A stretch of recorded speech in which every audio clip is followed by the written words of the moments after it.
할렐루야.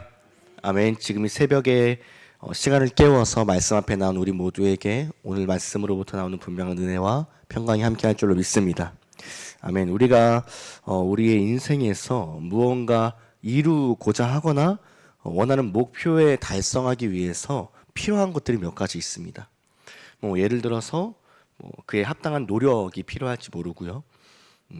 또 적절한 상황이 필요할지도 모릅니다. 그리고 어느 정도의 운도 따라줘야 할지 모릅니다. 하지만 그에 맞게 그만큼 더 중요한 것이 있는데 그것은 바로 확실한 목표입니다. 확실한 목표는 그만큼 확실하고 강력한 동기부여를 주기 때문입니다. 그렇다면 우리 신앙생활을 하는 우리 모두에게 목표는 무엇일까요? 우리가 가져야 하는 가장 크고 가장 마지막 단계 되는 목표는 무엇일까요? 그것은 바로 하나님께 영광 돌리는 일일 줄로 믿습니다. 하나님께 영광 돌리는 일일 줄로 믿습니다. 나 스스로가 하나님 앞에서 이 예배 시간을 통하여서 몸된 제물 되고 제사 되어서 주님 앞에 나를 드리는 것, 그것이 복음을 아는 사람으로서 예수님의 사랑을 느낀 사람으로서 마땅히 해야 하는 역할인 것입니다. 이 주일 말씀에서도 바울은 내가 복음을 전하는 것은 이 복음을 아는 사람으로서 예수님의 사랑을 느낀 사람으로서 내가 마땅히 해야 되는 일이고 당연히 해야 되는 일이라고 주일 말씀에서 나와 있었습니다. 그렇기 때문에 이 하나님께 영광을 돌리는 일은 단순히 교회 안에서 일하는 사역자에게만 해당되는 일이 아니라 함께 신앙생활하고 복음을 알고 예수님의 사랑을 느끼고 하나님을 믿는 사람이고 성령님의 임재하시는 사람이라면 누구나에게 해당되는 거룩한 역할인 것입니다. 할렐루야. 아멘. 그러므로 이 시간 함께하는 우리 모두가 오늘 말씀을 통하여서 하나님께 영광 돌리는 역할에 최선을 다하는 우리가 되기를 간절히 바랍니다. 오늘 말씀 속에서 바울은요, 이 고린도 교회가 하나님께 영광을 돌리기 위해서 가장 중요한 부분들을 지적하고 있습니다. 그건 바로 이 우상 숭배, 그리고 우상에게 바쳤던 고기를 먹는 문제였습니다. 당시 이 로마 시대에는 우상에게 바쳤던 제산, 음식, 고기와 같은 것들을 시장에 내다 파는 일이 많았다고 합니다. 근데 그 문제는 뭐냐면 고린도 교회 사람들이, 성도들이 이런 우상에게 바쳤던 음식들, 고기들을 아무런 거리낌 없이 사다 먹었다는 것입니다. 이것이 교회 내에서 문제가 되었고, 그리고 서로가 서로의 마음 가운데 문제가 되었던 것입니다. 따라서 바울은 이런 고린도 교회 사람들에게 우상을 멀리하라라고 말하면서 이를 설명하기 위해서 이 성찬에 대해서 말을 하는데요. 우리 함께 다시 한번 더 본문 16절부터 18절을 한번 읽어보겠습니다. 16절부터 18절입니다. 우리가 축복하는 바 축복의 자는 그리스도의 피에 참여함이 아니며 우리가 떼는 떡은 그리스도의 몸에 참여함이 아니냐.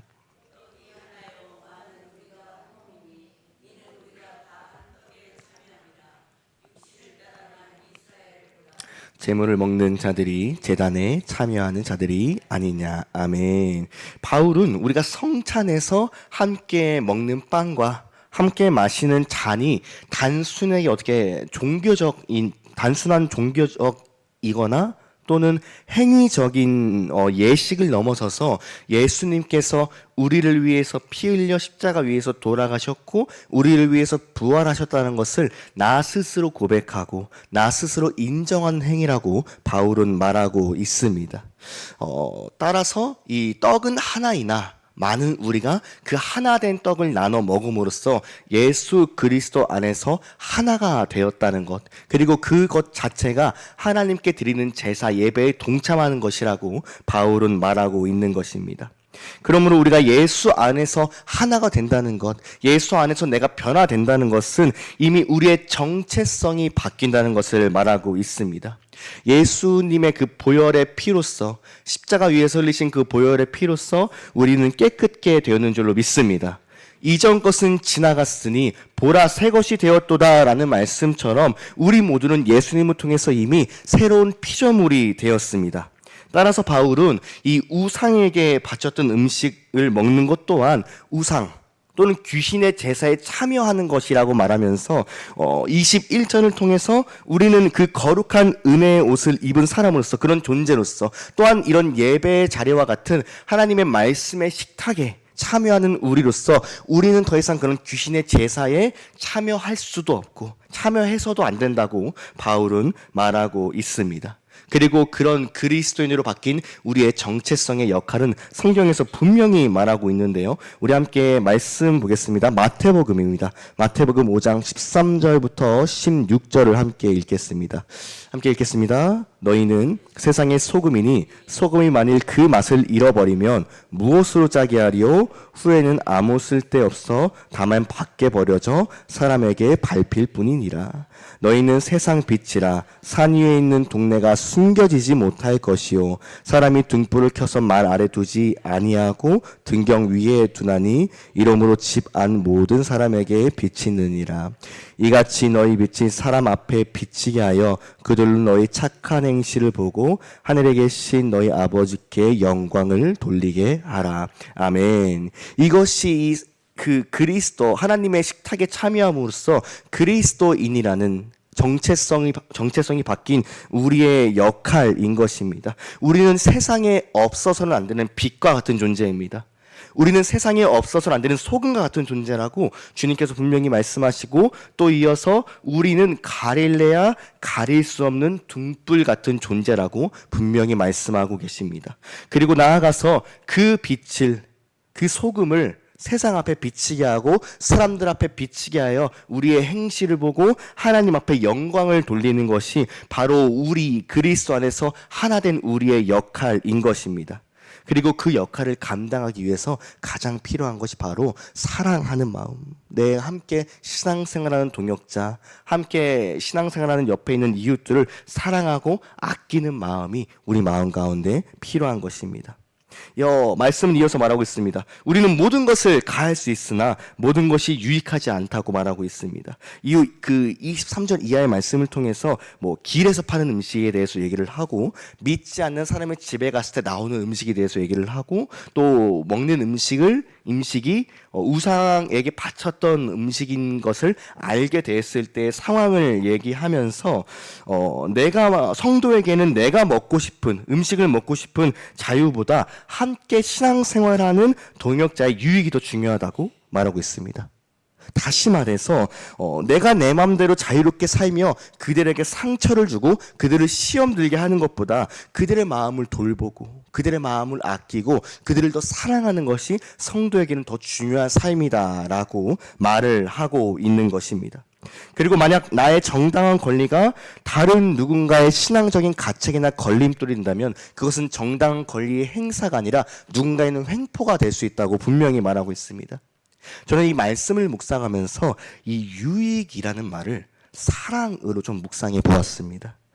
따라서 남을 해치는 내 자유보다 예수님을 따라서 남을 더 사랑하는 것이 중요하다고 말하고 있는 것입니다. 내 남을 해치는 내 마음보다 남을 조금 더 돌봐주고 아껴주는 것이 더 중요하다고 말을 하고 있는 것입니다. 예수님께서 분명히 말씀하셨습니다. 내 마음을 다하고 힘을 다하고 뜻을 다하여 주 너의 여호와 하나님을 사랑하라. 그리고 내 이웃을 내 몸과 같이 사랑하라. 이것이 첫째 되고 가장 큰 계명이니라. 할렐루야. 아멘. 우리는 서로에게 그런 사랑으로서, 아낌으로써, 돌봄으로써 본을 보여야 되는 존재입니다. 우리는 서로에게 그리스도인으로서 은혜의 영향력을 끼쳐야 하는 존재일 줄로 믿습니다. 왜 우리가 그렇게 해야 할까요? 서로 사랑하기 때문입니다. 서로를 위해서 기도해 주기 때문입니다. 사랑하지 않으면, 사실 관심이 없으면 신경도 안 쓰겠죠. 어떻게 되든 나의 행실로 인해서 어떤 영향을 받든 신경도 쓰지 않겠죠. 하지만 우리는 너무나 서로 사랑하고 이 그리스도의 보혈로서 하나 된 존재이기 때문에, 하나 된 지체이기 때문에 우리는 더욱더 서로를 사랑함으로써 서로의 마음을 돌봐주고 서로 아껴주는 존재가 되어야 한다는 것입니다. 결국 바울은 그러므로 오늘 말씀을 통해서 이 고린도 교회 사람들에게 왜 너희는 더욱더 서로 사랑하지 못하느냐, 서로가 서로의 마음을 왜 돌봐주고 있지 못하느냐라고 말을 하고 있는 것입니다.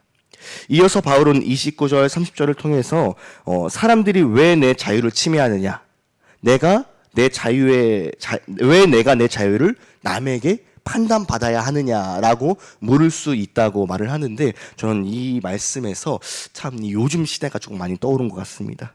요즘 젊은 사람들의 이 라이프 추세는요, 자기 중심입니다. 자기 중심. 예, 자기 중심, 뭐 욜로라는 말도 있는데 이 자기 중심입니다.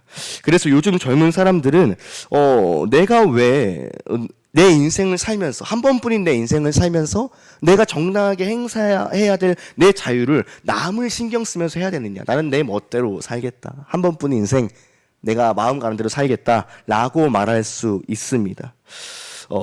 그런데 그거는요, 이 자유에 대한 기준과 잣대가 다르기 때문입니다. 여기 모인 우리 모두는 이 시간 함께하는 우리의 모두의 이 기준과 자유에 대한 기준과 잣대는 하나님께 영광을 돌리느냐 돌리지 못하느냐인 줄로 믿습니다. 남들이 보기에는 이것이 우리의 옥새처럼 보일지 모르나 우리는 그것을 통해서 하나님께 영광을 돌리는 삶을 통해서 우리가 참 자유를 느끼고 참 평안을 느끼는 삶을 살 수 있습니다. 하나님께 영광을 돌리는 것이 성도된 삶으로서 마땅한 삶인 것을 우리는 알고 있기에 그 삶을 마땅히 살아내고 지금 이 시간도 함께하고 있는 것입니다. 이어서 바울은 31절을 통해서 먹든지 마시든지 하나님의 영광을 위해서 하라고 말을 하고 있습니다.